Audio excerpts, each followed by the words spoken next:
Hi guys, Rasmoto afternoon. It's me again, Nigel Gray, and welcome to Rasmoto GMA.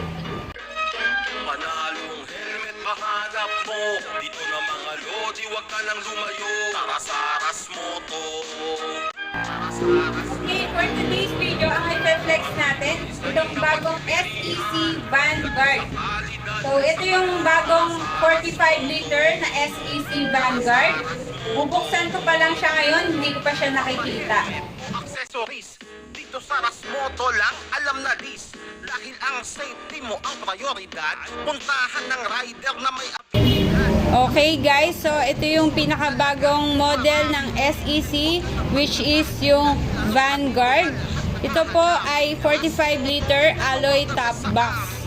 So ito yung kanyang front view. Ayan, kung makikita nyo, meron siyang print na SEC sa harap. Then, dito sa side view, meron din siyang solid na handlebar.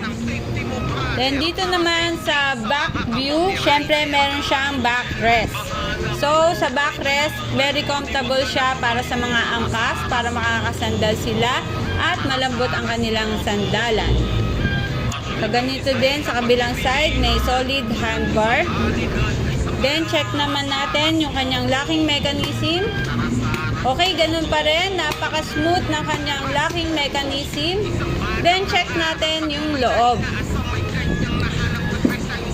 Yun. Tulad sa mga bagong model, naka-zipper type na po ang ating SEC Vanguard. Ayan. High quality leather.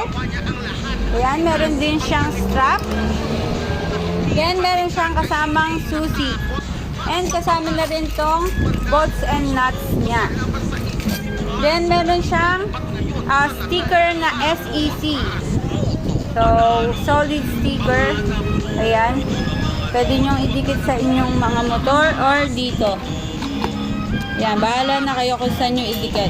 So, ganun pa rin po ang ating SEC 45 liter top box. Kasyang-kasya po dyan ang full face helmet. Yan, meron na rin po siyang reflectorized sticker dito sa gilid. So, solid na solid po ang ating SEC Vanguard.